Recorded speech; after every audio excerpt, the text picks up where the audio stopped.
Morning Ramblins.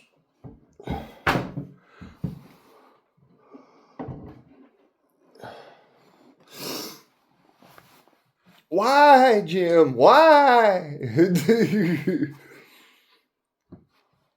So, any Hoosiers, I was sitting there doing, scrolling and whatnot, and the YouTubes and whatnot. And I says to myself, well, oh my Lord, some people are so poorly misguided. It's painful to watch.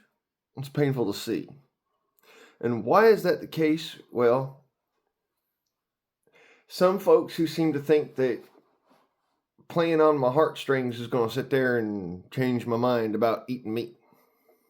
I'll be right back with you on that, Mo.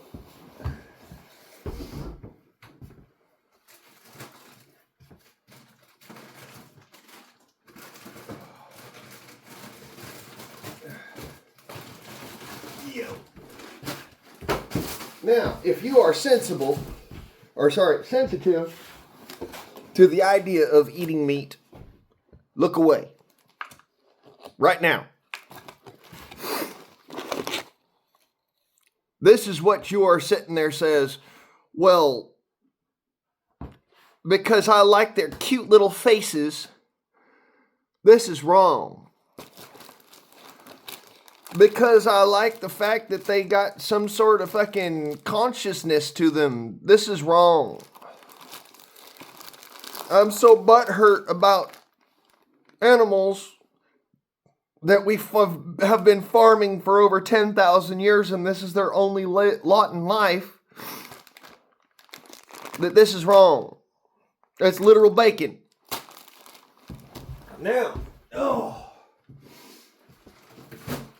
allow me to show you what else you would not have if it wasn't for them swine. Alright? And let me be abundantly clear. These are the vegan options. Let me show you what you would have without swine. Okay, here we go. Onions. Don't know if you knew this, but the reason why we as human beings have discovered such things as tubers happens to be because of swine.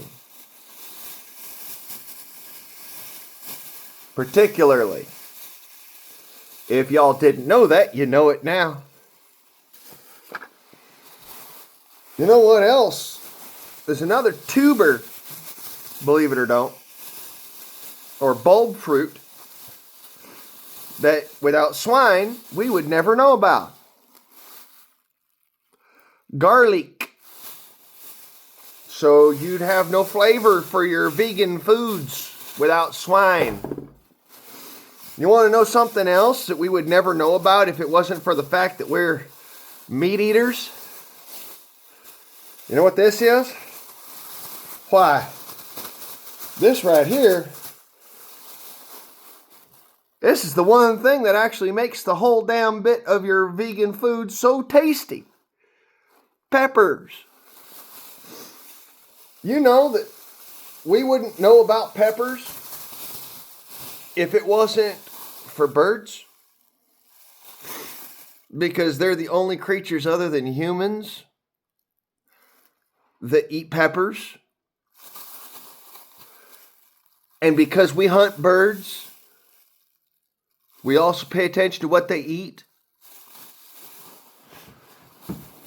This is centuries old knowledge. It's passed down for everybody who hunts, fishes, and all this fun stuff. Watch what the birds eat, because that will tell you what you can eat. That will give you an idea of what is edible. Watch what the animals eat, because it's what will give you an idea of what is poisonous and what is edible in the forest. Look at what they leave behind, because there's a good chance that what they've left behind is not edible.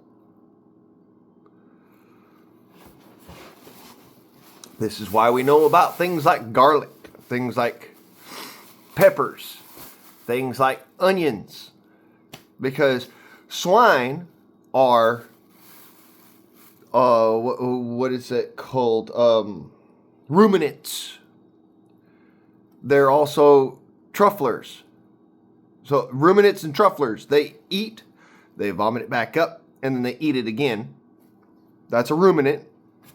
And then a truffler is something that digs stuff up out of the ground to eat it. Birds are fruitarian. Bet you didn't know this. These are fruit. Yes, peppers are fruit, not vegetables. These are fruit. Something I bet you didn't know about. It's kind of funny how that works, but yes, strange as it may seem, these are fruit. So when you says, oh, well, I don't want to eat animals because those animals, they have a life too, and their life is precious to them, and this, that, and the others. Okay. All right. You know what happens when you don't eat that animal? When you allow it to so-called flourish? That animal destroys other animals' environments. You see, for every action, there is an equal and opposite reaction. For everything that you do, there is something that it costs. For everything that you do not do, there is also an equal cost. This is called the consequence of the failure to act. Something that my dad taught me when I was a kid. Do you know what happens when you do not go and regulate coyote populations? They're less pressured, which means that they reproduce more slowly, which means that their populations are not capable of fighting off certain diseases, which can wipe out entire populations, which in turn creates population blooms in things like deer and mice and rats and rabbits. And these population blooms can then turn around and create disease, which again wipes out the entire population, which causes other population blooms in other creatures. And it's a cascading effect. Now, I've talked about cascading effects before, but this is where it actually kind of reigns supreme. Now, it's for the same reason that I say don't let your cats go outdoors. Don't let them out into the world. Because it's one thing if you raise cats in your home and, if push come to shove and you really got the friskies going, okay, you breed cats and then to other responsible people who aren't letting their cats out and fucking running around and shit and causing troubles. Okay, fine. You're not part of this particular group. Please pay no mind to this particular portion of the video. However, if you are the sons of bitches that are letting your cats out, or because you don't want to take them to the shelter where they might get adopted from rather than just put down, you'd rather let them out into the woods where they go and they kill off mice, lizards, birds, other small animals, insects, and whatnot that are part of a functioning ecosystem. And that functioning ecosystem takes that hit. The next year around, it might be able to, kind of slightly take on a little bit better just because it knows to do such. And mind you, an ecosystem is basically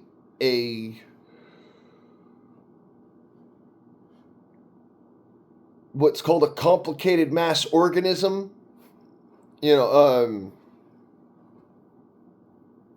complex organism, kind of like ants. All right, I apologize real quick. I gotta clear my nose. All right, sorry. I had to blow my nose. So anyways,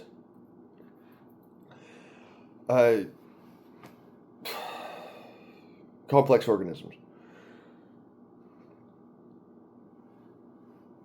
Basically, every ecosystem itself is a complex organism. So, like the forest, say. Well, if we let our pigs go out into the forest and just go and run rampant, I mean, the settlers back in the day, they kind of figured this out the hard way. But if we just let our pigs run around, they destroy an ecosystem from the ground up because they're trufflers.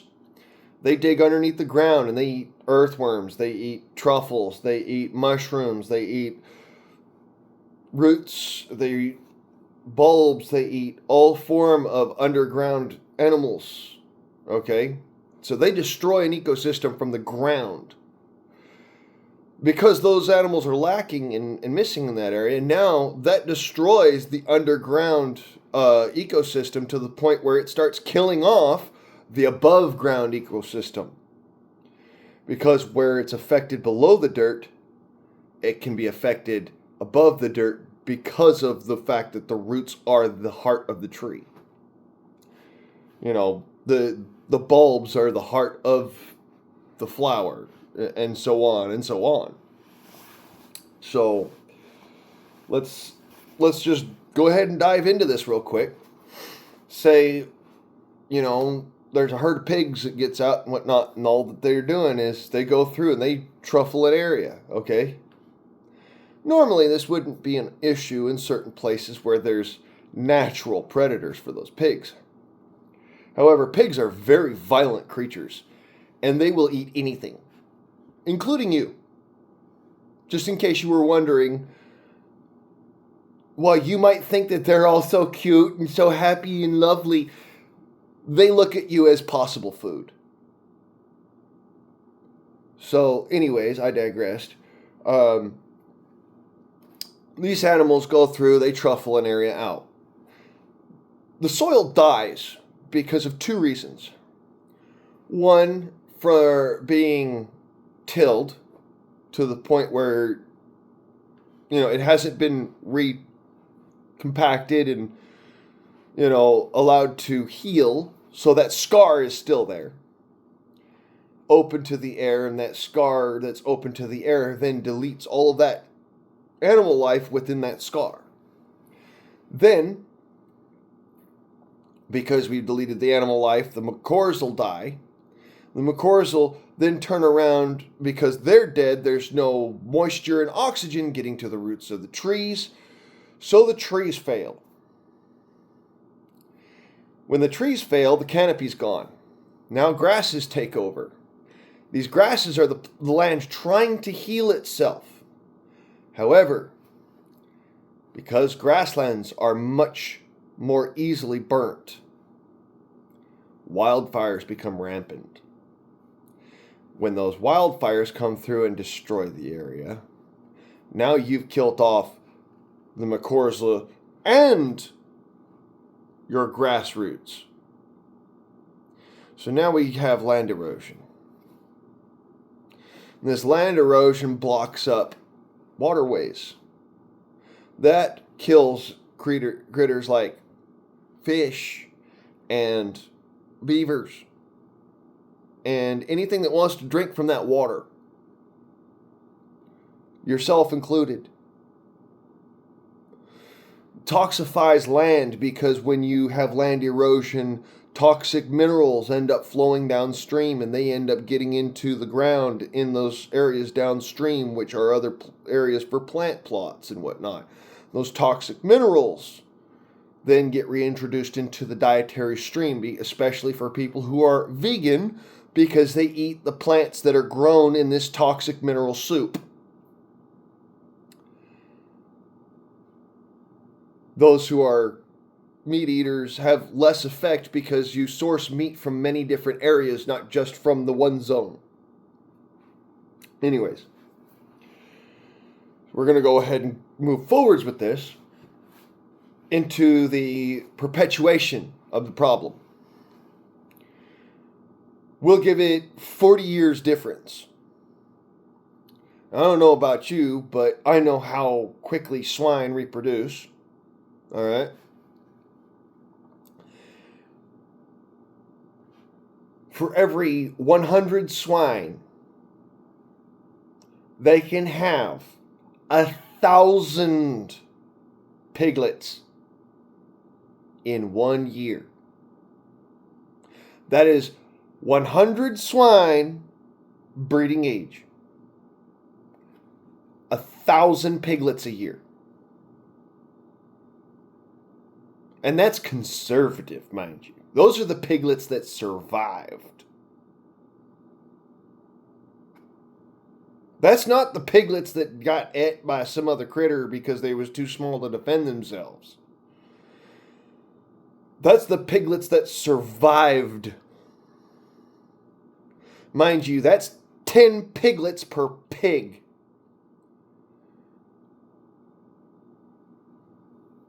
And they can have babies about 4 to 8 times a year.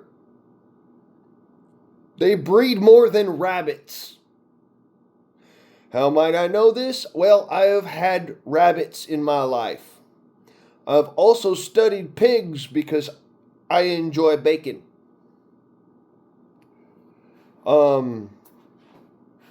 So to put some emphasis on this reality, you are not saving pigs by becoming vegan. Rather, you're forcing farmers to no longer slaughter their pigs. In turn, those pigs end up going into the woods and destroying the woods, so you no longer have those woods to rely upon for things like oxygen and keeping the mountains from slurrying the inside of your home. And before you says, well, I live so far north that there's no pigs up here. There's pigs in fucking Idaho, genius. Don't know if you knew that. There's pigs in Montana. There's pigs up here in Oregon. There's pigs north of me in Washington. And that's not sitting there bullshitting. That's a real fucking situation. They have actual hunting programs for feral pigs in northern states. Everybody's heard the whole spiel about, oh, well, they're a problem down in Texas, and they're a problem down in Arizona, and they're a problem in Southern California. Yeah, they're a problem down there because, at least in Southern California way, you got to have a tag for every pig you go and hunt. So they're perpetuating the problem. I watched it happen in real time. Used to be that you could just go hunt pigs without having to have a license or having to have a tag or, anything. You could just go hunt pigs. Because they were not only invasive and feral pigs, but they were extremely destructive to farms, to households, to pets, to... I can keep going. Because again, pigs, like humans, are omnivores. They eat everything. They can eat everything, anyways. They normally refrain from eating as much meat as we do, but that does not mean that they don't eat meat. They're very opportunistic. I've personally seen pigs eating fish and eating dead animals. Scavenging. They are not above eating rotten meat. I've literally watched a pig chomp down a dead bird that had been dead for days. Stank to high heaven to the point you didn't want to get within 20 feet of the motherfucker. Pig walked right up. Feathers. I'm not bullshitting either. That's some serious shit. Watched a pig munch down a freaking dead bird. It was just nasty. So, and before you says, oh, well, why would you want to eat them like that then? Because I don't eat the chitlins from those pigs. Oh, Lord. And you're supposed to clean out the chitlins first anyways. And I don't often eat chitlins anyway, so there's that. Um, any of you ever ate sausage, you've eaten their intestines anyways. It doesn't matter. So, yeah. But I digress. I'm simply pointing out to you that the whole thing about, well, I think they're so cute in this, that, and the others, and so we can't eat meat. If you fail to eat meat, you fail to gain the protein that your body needs. And before you say, oh, well, plants give us protein too. Yeah, they do. Not of the right and correct levels of the right and correct proteins that your body needs for certain functions. Not to mention, it's extremely low in fat. And when you say, oh, no, but plants have fat too, cellulose is not an easy fat to digest. In fact, it's a very difficult fat to digest. You spend more calories digesting cellulose than you do animal fats. And those animal fats power your brain alongside sugar.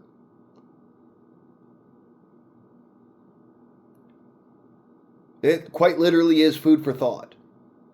You need those fats that go into here. Why do you think I got such a fucking big brain? The brain that you sit on sort of thing in the meme. My brain's so big I sit on it and smoke my bowl. That's because fat is what this thing's made up of, for the most part. It converts fat in order to power itself with sugars. By combining the two, it creates the energies it needs. And you, therefore, so on and so forth. So, the moment that you stop utilizing animal fats in order to power your brain, you are reducing your intellect by several points. And this has been proven, by the way. You can think that you're being holier than thou and better than and, sacrificing for a just cause. All you're really doing is you're making the animals suffer, you're making the animal kingdom suffer, you're making the environment suffer, and you're making yourself suffer. This is reality. I'm not sitting here spreading bullshit. You can go ahead and look it up yourselves, find out for yourselves. Because the reality of it is this is all just stuff that I've stuffed into my head over the decades of learning. I am nearly 4 decades old. I might know a few things. The stuff you normally would pick up anyways. That's not even to account for the fact that the stuff that because I'm high-functioning autistic, I have this need to pack information into my brain to the point where it goes so intrinsically deep that I hold on to it for years afterwards. Like, for instance, the reason why we have such terrible fucking anthrax throughout the upper tundras in the Alaskas and in Canada. The reason why there's such a bad anthrax strain up there is because of the Siberian anthrax outbreak. And the reason for the Siberian anthrax outbreak is because of cattle herding.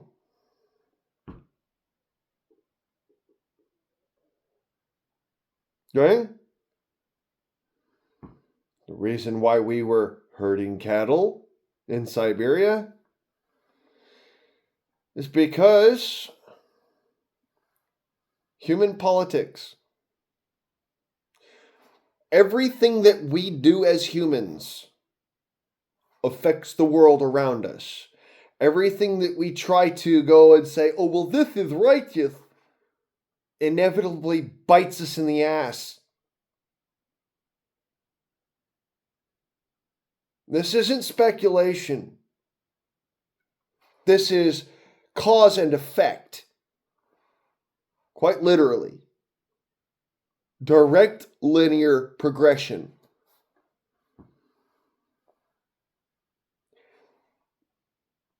The cattle ranching in Siberia caused anthrax to spread to reindeer populations. Reindeer populations, also known as caribou, spread across the tundra, across the frozen areas, and over the top of the North Pole because those herds intermingle and they migrate. So, this spreads anthrax all the way around the northern hemisphere of the globe. That anthrax then infects other animals like deer and bears and pigs and moose, and I can keep on going. This causes a mass die-off. Critters eat these animals that have died off. Now let's remember, this is all started by humans herding cattle in an area where you cannot grow foodstuffs. There's not enough time in the day during the summer for plants to produce well enough. Leastways, not staple foods. So you get, lots of tundra wildflowers, but you've got a lack of things like wheat and corn and other grains. So in turn, you grow cattle because it's actually easier. They can digest the plants from the tundra. You can eat the meat. It's a win-win situation. Of course, that comes with a caveat. Everything that we humans do in order to survive has a detractor. So we go and we spread this anthrax all around the northern hemispheres of the globe. Militaries try to weaponize this. They are successful in a couple different situations. This is then spread, intentionally, mind you, for testing reasons,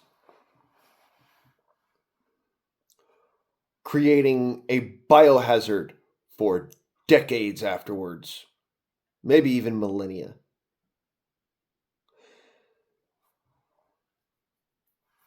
Now, anthrax is a bug that naturally exists underground. Naturally. If you go digging in the dirt, you might give yourself an anthrax infection on your skin. Surprisingly enough.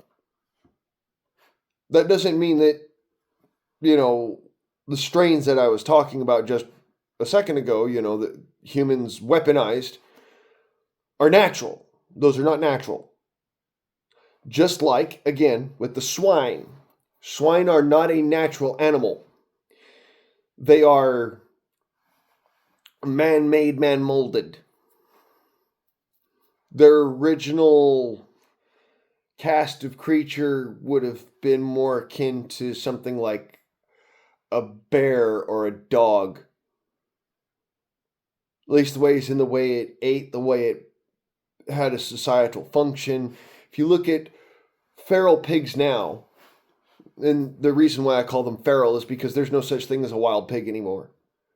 There has not been a wild swine for over 1,000 years.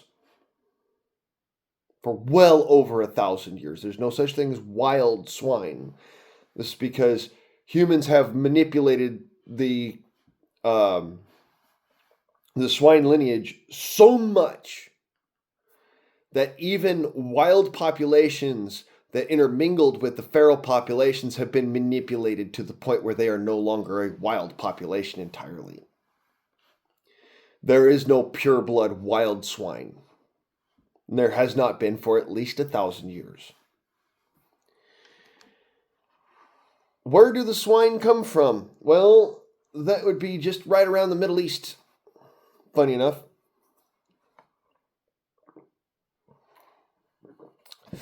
Same place as goats and sheep.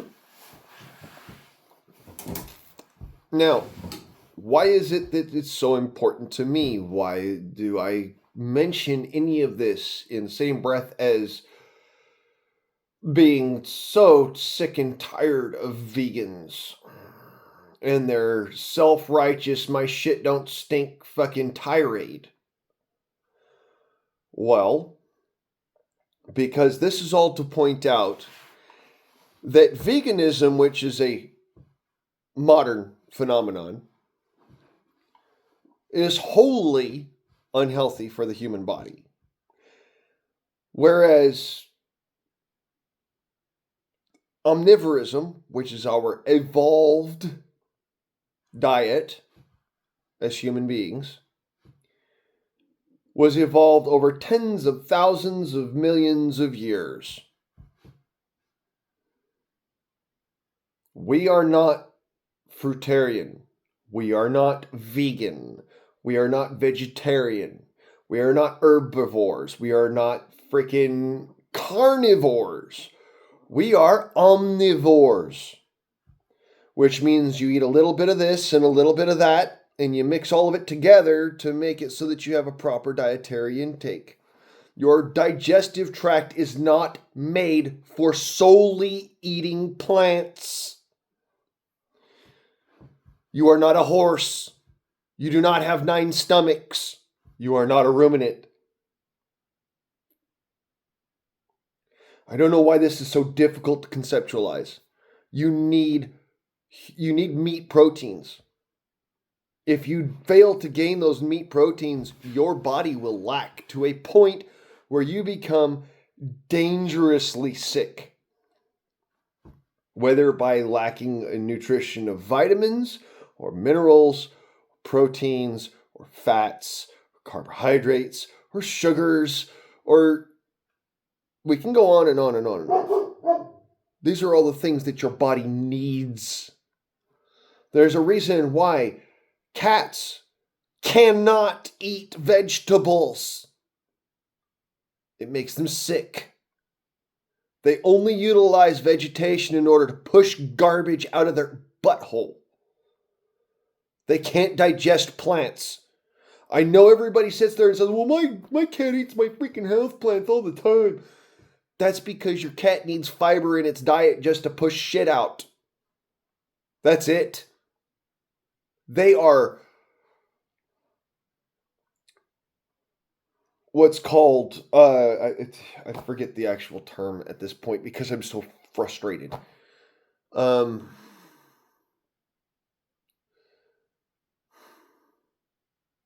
Anyways, they need to eat only meat. They are carnivores through and through. Eating vegetation is not the same to them. It's literally like as if you were to eat paper. That's all it is to them. There's no nutritional value in any kind of plant. It's just something to push a wad of crap out. It's for the same reason that dogs eat things like whole kernels of corn and shit like that. They'll go in and they'll eat the pig feed or the cow feed, for that same reason. They actually use it to scrub their intestines. It makes a plug in their guts. And you ever heard a dog shit out a grain plug? It is heartbreaking to listen to. Because you hear them screaming their heads off as they stretch their asshole to plop a freaking turd that's bigger around than their tailbone. And it's simply because they're trying to scrub their guts out.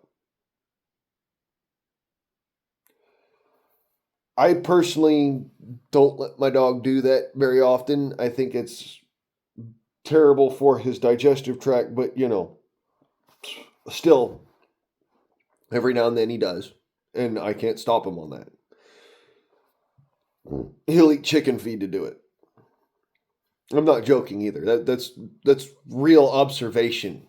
That's not just somebody sitting there going, "Oh well, I speculate," kind of like these vegans do. No, that's me recognizing, hey, you have to scrub your guts, even as a carnivore. Eating nothing but meat, that animal still has to scrub its guts every now and they use plants to do that, though they can't digest them. Again, like I said, it'd be like you eating paper. You can't digest paper all that much. You could digest some of it, but you can't digest all of it.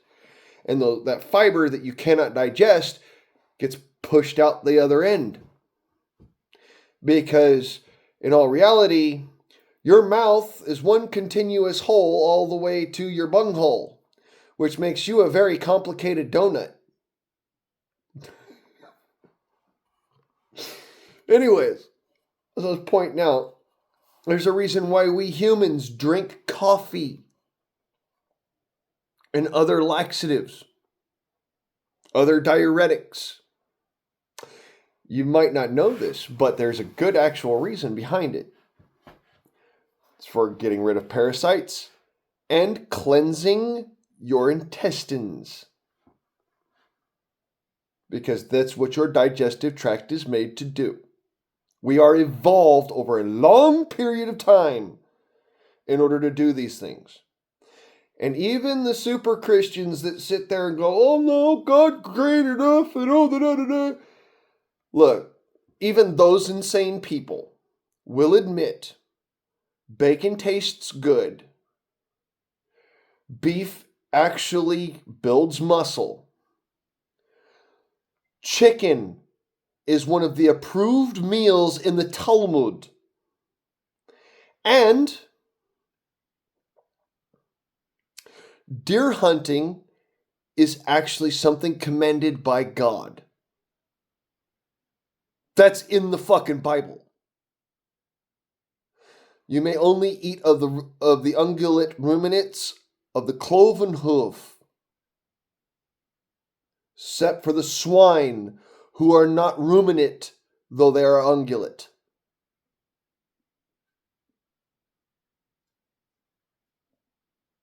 Means that they don't chew the cud. If you were wondering what that particular verse is, yeah, they do not chew of the cud. So you're not supposed to eat swine, but bacon tastes really freaking good. And oh yeah, Christians are allowed to eat bacon. Go fucking figure. Anyways,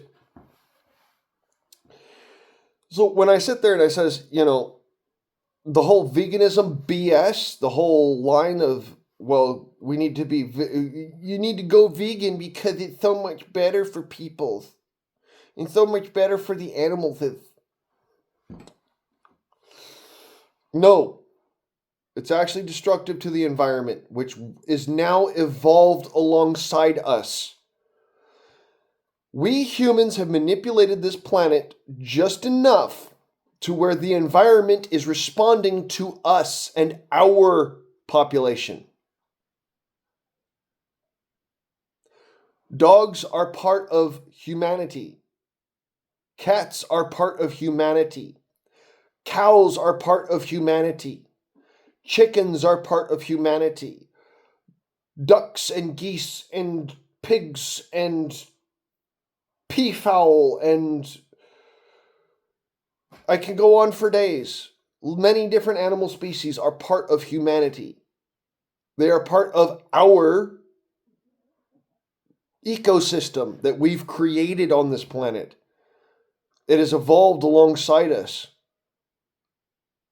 We are not a fucking island. Nothing that you do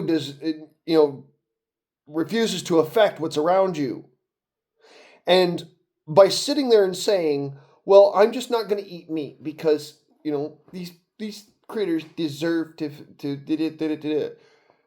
You are still affecting the world around you. And you're affecting it for the worse because you're not consuming what your body needs.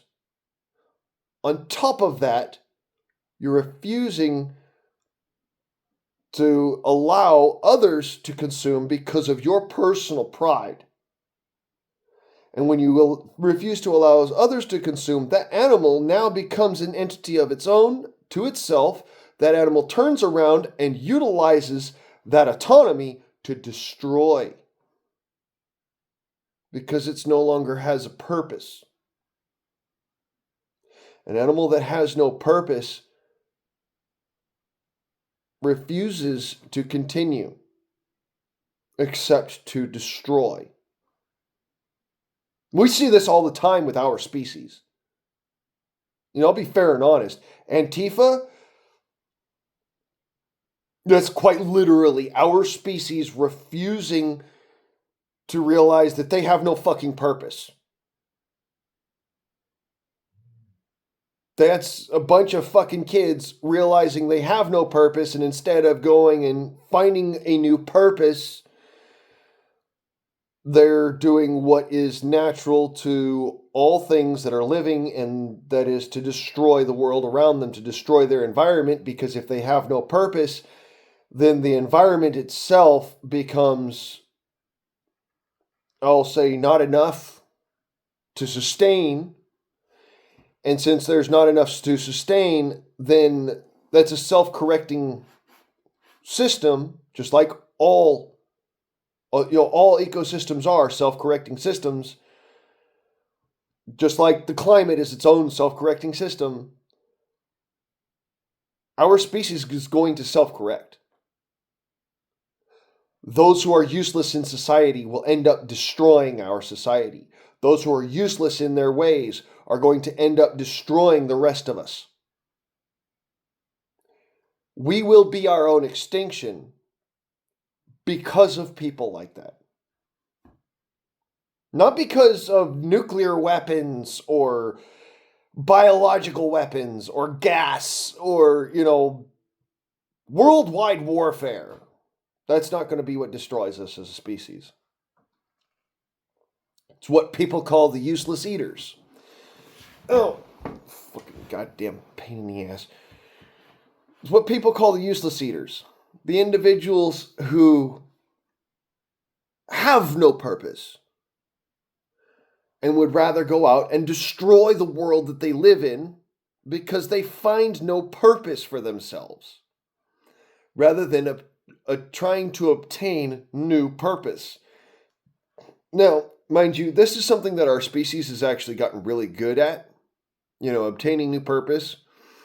This is why we have inventors. Invention is the offspring of necessity and innovation. Well, without necessity,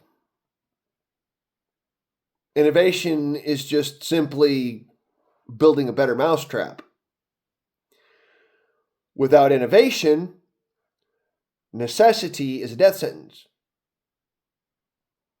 So when we add these two together, we create invention. An invention is what powers human evolution. Right now we're seeing the necessity for evolution. And we're seeing the effects of what happens when we don't evolve.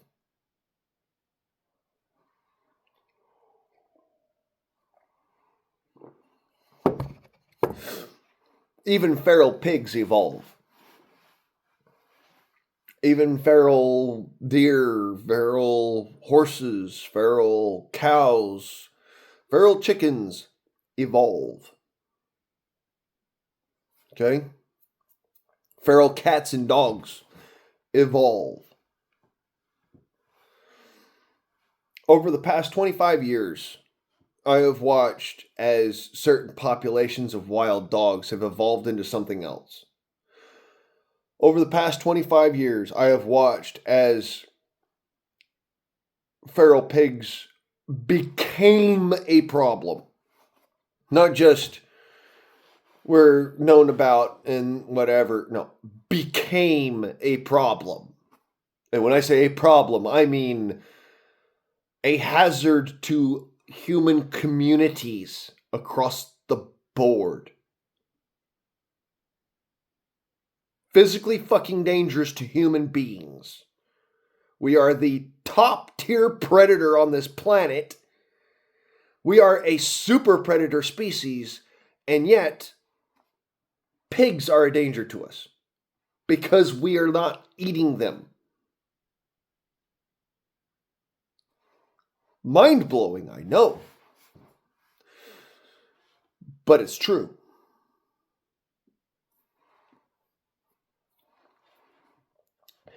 And before you say, well, I just won't eat them because, this, that, and the others, fine.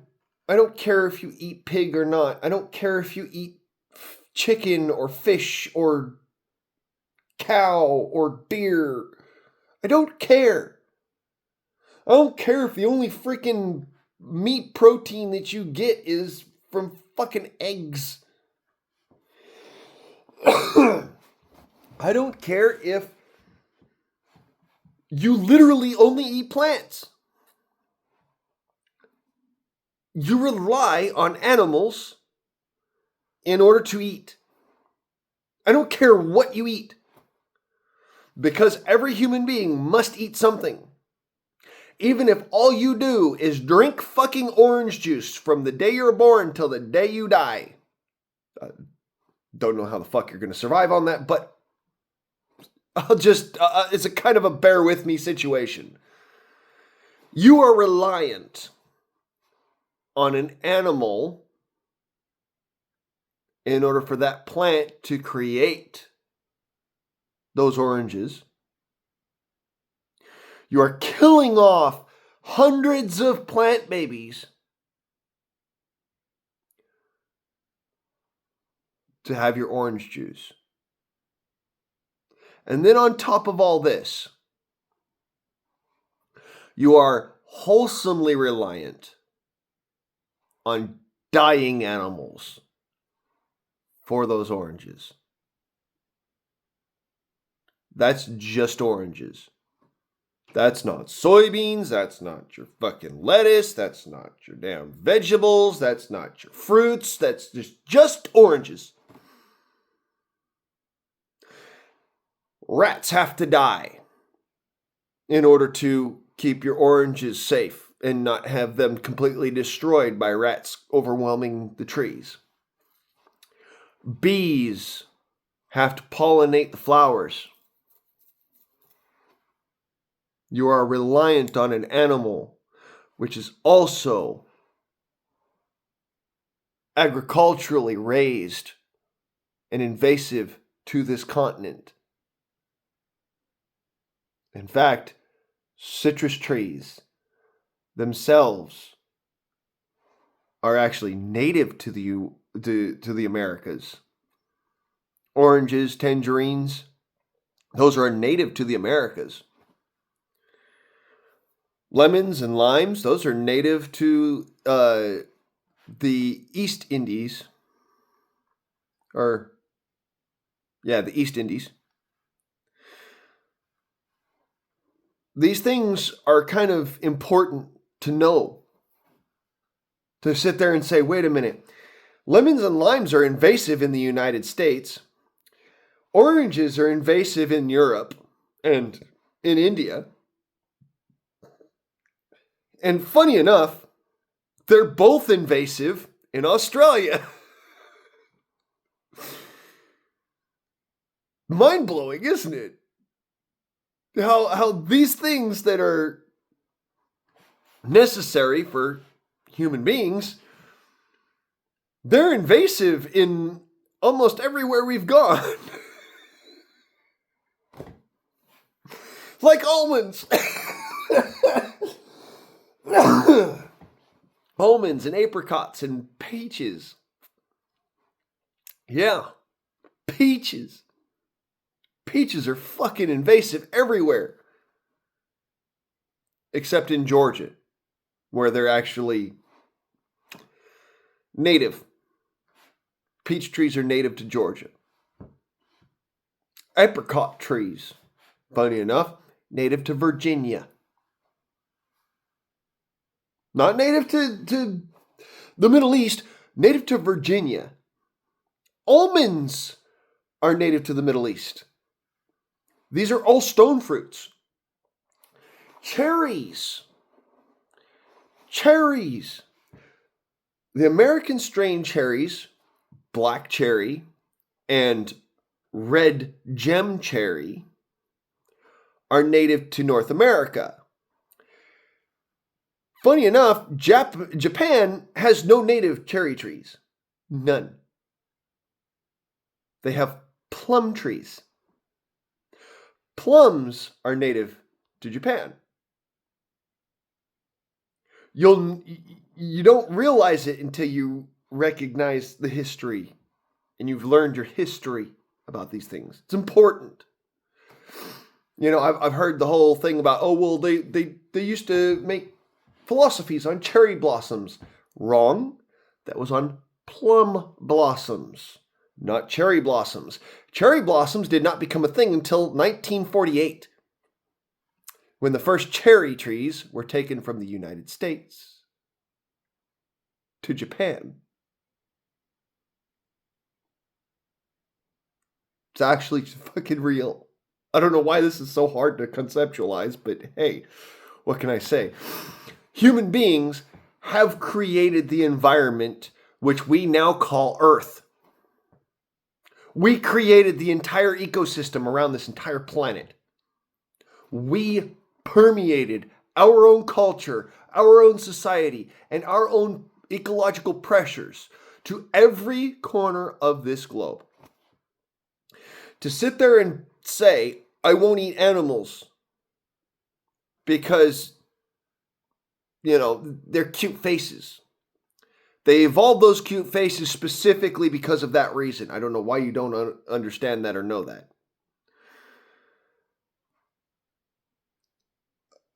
I won't eat animals, this, that, and the others. You destroy every ecosystem that we now control.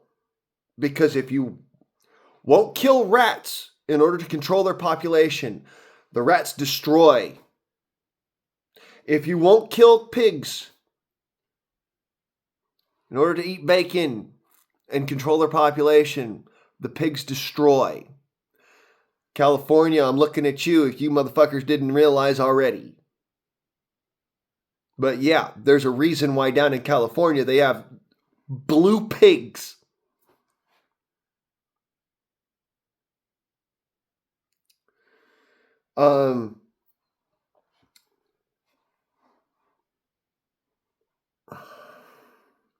There's reasons why across the globe, whenever you hear about invasive species, you have to look at human beings as the cause of that. And the effect that we have in slowing that progression. Don't know if you knew that.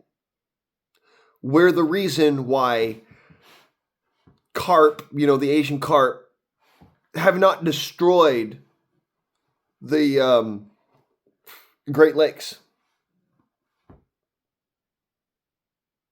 We recognize that some idiot let some go in one of the rivers coming from the Great Lakes.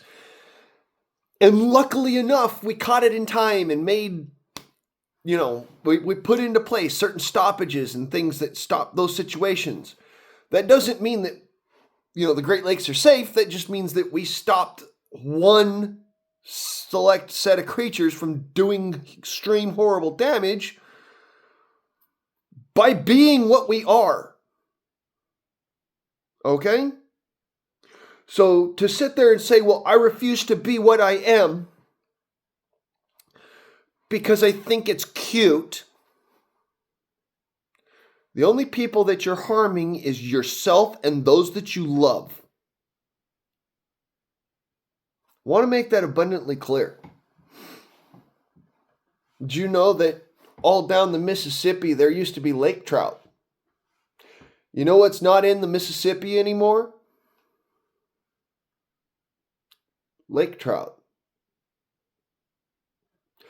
Used to be all down the Missouri, all down the Ohio, all down the Potomac. You know what's dwindling right now? Lake trout and Atlantic salmon.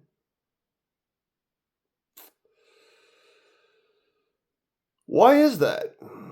Well, it's because Asian grass carp, which is the carp that's aforementioned,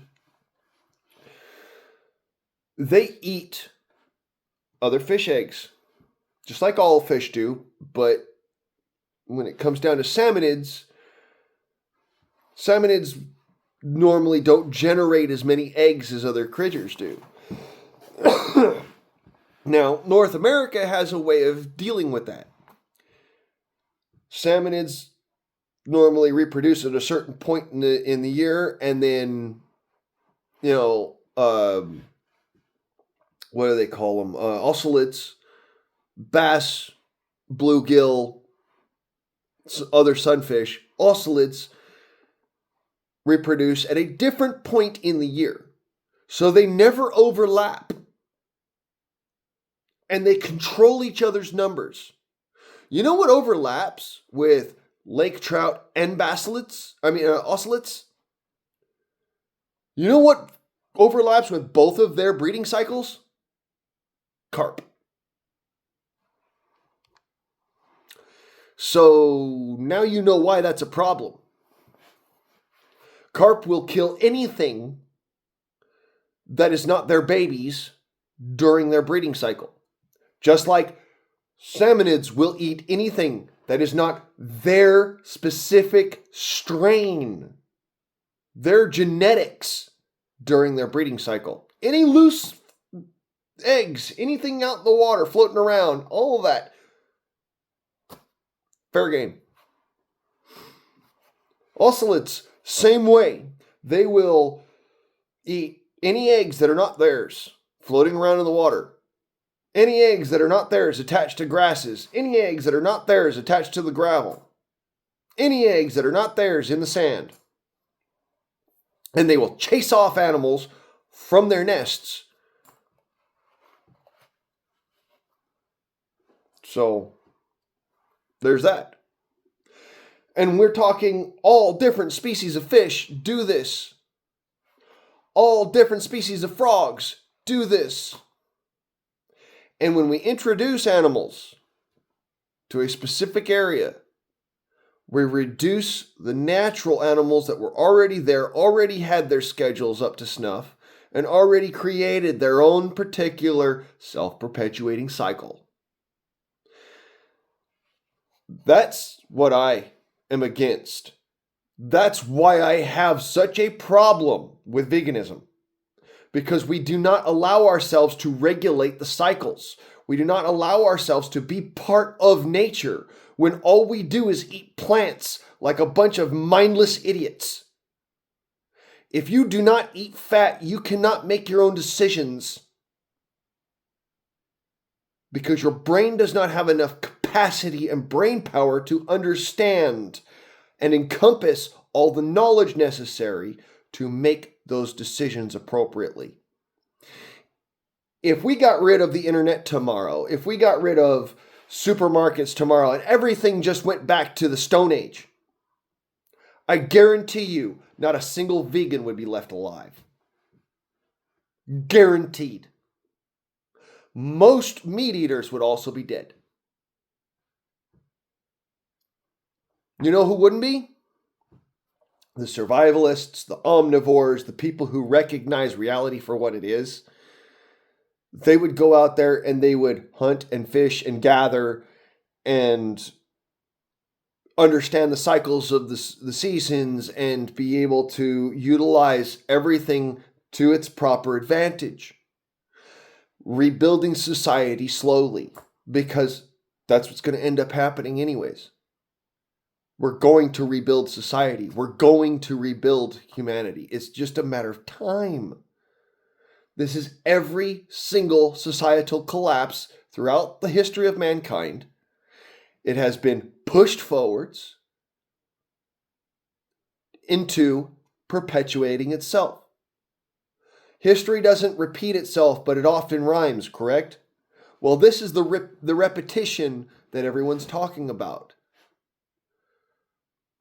Humanity goes into societal gradients that are great and awesome and whatnot, and then it collapses. And then we rebuild and go into gradients and greatness, and then it collapses. And this happens over and over and over again. Because we as human beings are inherently greedy. It's part of our survival mechanism, is to be greedy, to hoard things, to hold on to stuff.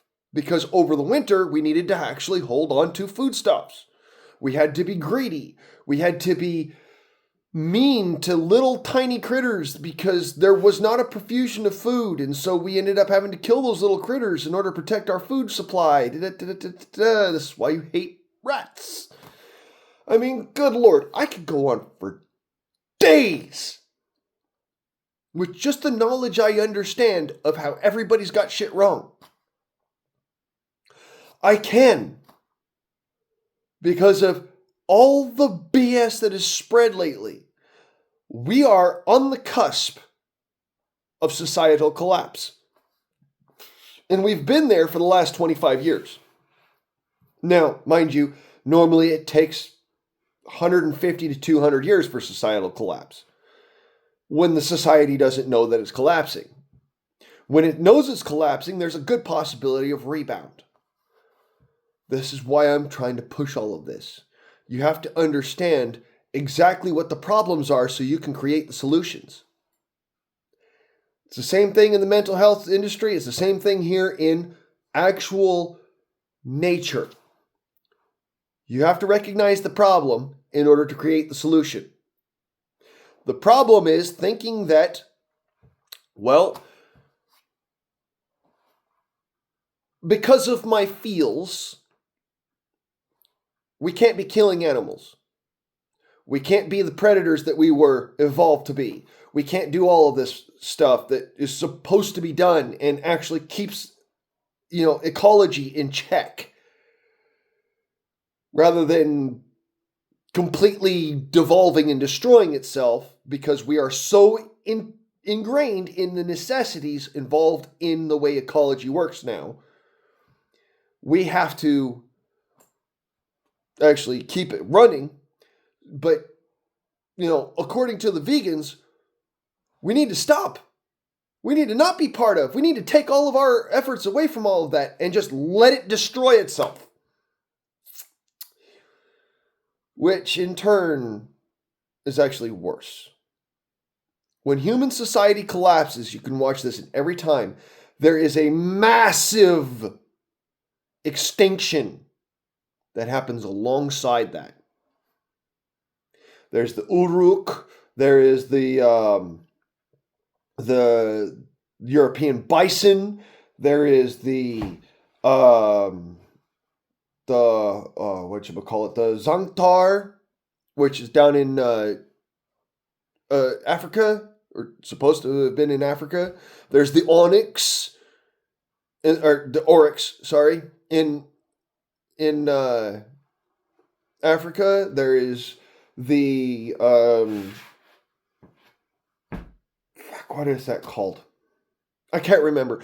There's a lot of different extinction events that happened during societal collapses because humans are fundamental to nature. And until you recognize that reality, you are part of the problem, not part of the solution. Go out, go fishing, go hunting, go enjoy the woods, go be part of, go clear some freaking areas of downed wood and, make it so that it's safe for for nature herself to actually reproduce the situation that you keep cleaning up. And that situation that you keep cleaning up is actually helping that environment to perpetuate. Humans are now intrinsic to this planet. And if we don't do, then what we know of as being life ceases to exist. We will either be the makers and breakers, or we will be caught up in the breaking. It's up to us. If you sit there and you say, well, I'm not going to take part in, then you're part of the problem, not part of the solution. This is reality. You are an animal on this planet. As an animal on this planet, you have to take part in the environment, whether or not you like it, whether or not it's something that's warm and fuzzy and cuddly. You have to take part, or you are part of the problem. This is why I wish that electronics would just fucking disappear tomorrow. It would actually take care of a lot of the surplus population. And I'm not bullshitting about that. I'm not being Mr. Scrooge about that. I'm serious. When it comes down to humanity, a lot of the fucking stupid motherfuckers would be dead tomorrow. Why? Because they cannot function without that fucking glow ball in their hand. I don't know if you noticed this, but I've been doing fine not being online. I went fishing, I went and hung out with people here from town, made friends, all this fun shit, because the simple fact of the matter is, what does a cell phone do for you? What does anything of the internet do for you?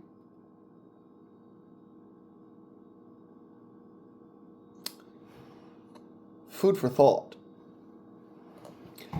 Anyways, y'all, this has been ye old guardsman on Morning Ramblins, and motherfuckers, I'm out.